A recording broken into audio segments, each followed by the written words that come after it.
Hello, it's Michael. Welcome to week 8. Wow. Okay, so we're reaching the finish line.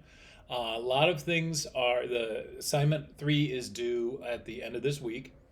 And just to let you know, one important thing I think that's missing is please go and read this carefully. And if not, read it again and look what I'm grading for, just so we don't get distracted as to what's important about this. And I'll try to reiterate it now. And you're also welcome to ask, of course, any question you want. In fact, we're using Mural. If you know how it works, you can just put a post-it note and a comment and say, hey, I have a question about this. So that's one way to share your questions with everyone. But honestly, I'm also happy to put together and may even have a in-class meeting, but we all have busy schedules and often it takes a minute to kind of focus on what's needed rather than have me explain it and perhaps contradict some things that I've written here. I've tried to write these things carefully.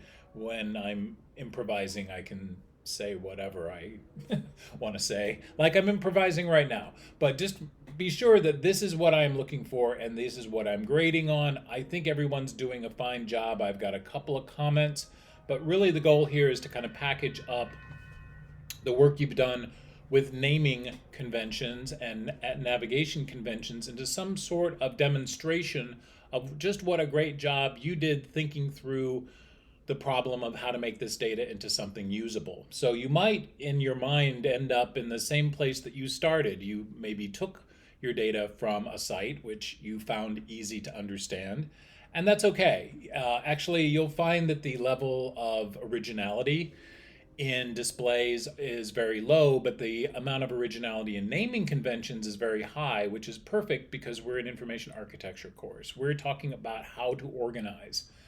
Interestingly enough, sidebar here, I don't know if everyone's really understood the full impact of naming conventions, but I just saw this article about how grocery stores are organized and why are things organized under certain names. The one here is about the idea of this ethnic food.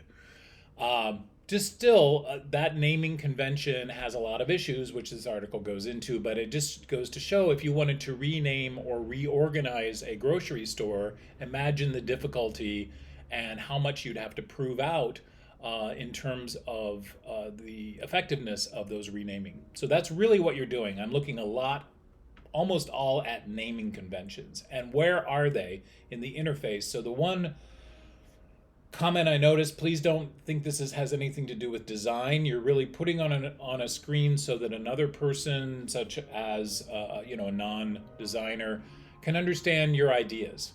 Also, another thing is be aware. I put some ideas over here about how to connect your content to a database.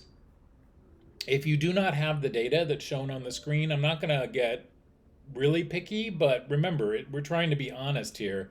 It's pretty easy to make stuff up when it comes to a design, but if you don't have the data to support it, it becomes challenging.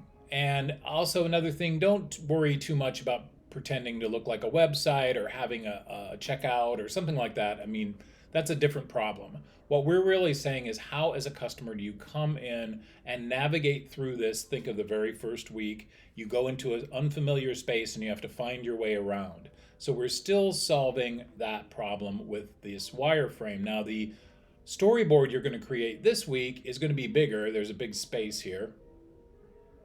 One thing I'd like you to start with is just experimenting with this see-do flow. It's very straightforward. The more things you have on a page that are interactive, the more difficulty you'll have doing see-do. So as I said, focus on the words. What are the words doing? How are they helping someone find the items that match that? And how do that finding, how do we get out of the I know exactly what I want situation, which is uncommon, right? If you know exactly what you want, you're going to Google.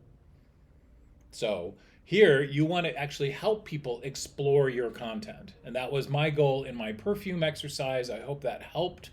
Mine was actually culminated last week or this week, here it is, in a pretty interesting way, which is about, or actually perhaps it was the week before, I apologize. But mine was I found a much better site which cataloged and organized things in 50 or 60 different ways so that you could explore the data in so many areas. It's incredible. It's called Fragrantica, and you'll see next week I found a way that how do you explore something you don't know. So apologies, there's no actual perfume on this week, but it's the same goal. How do you help someone explore content that they're not familiar with? At the end, the actual deliverable will once again be a link. It will be a link to Figma. And in Figma, what I'm looking for is your sitemap, so you can take a picture of it or whatever. It's just the pieces, and then there's going to be a wireframe. Although I believe the wireframe will actually be more of a sequence now. That sequence, if you look at my notes, I believe it's like 4 or 5, maybe starting from nothing and going to finding something, including perhaps a detail view. So oftentimes there's this kind of view where there's many, and then one might go into a detail. So flowing in and out and then getting out of that detail view is also important. And how are you going to do that? Well, just be sure to look at that week where we talked about navigation conventions. It's much better to use a convention. In fact, as you might notice, everyone is starting to look pretty much the same, which is on purpose. You'll see there's really no reason to invent a lot of these conventions. They're just conventions for a reason. So utilize them. And what I'll be looking at is how easy is it to find and explore your data. That's really what I'm looking at. Hopefully that makes sense. Also, don't forget we've got a guide as to what we're trying to do. And look at this. I don't know if you guys have noticed, we still have not gotten beyond the information phase. We're in week 8. Hopefully that dawns on you just how hard it is to get something information-wise. And to just recap, the first step was getting information a computer could read. That's HTML markup. And that means you could be found by Google, you could be keyworded, all that stuff is extremely important. A computer could understand your information. We're trying to get it now so a person can understand your information, and that means context and exploration. So once you get those two things down, we're done.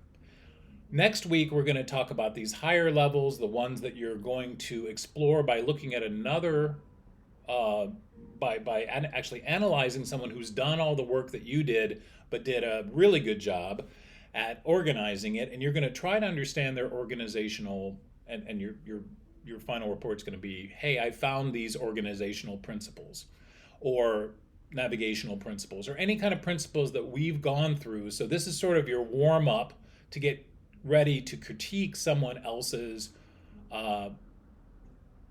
work, so to speak. So hopefully that all makes sense in terms of the arc. I know it's been forever that we started with this, but this is the way it goes. It actually is pretty difficult to get past this point. And we'll do all that next week. As I said, I'm happy to answer any questions. Please do read and reread these just to make sure you're focused on the right thing. I don't believe this week should be terribly strenuous, but I will always offer suggestions and help wherever I can. Thanks.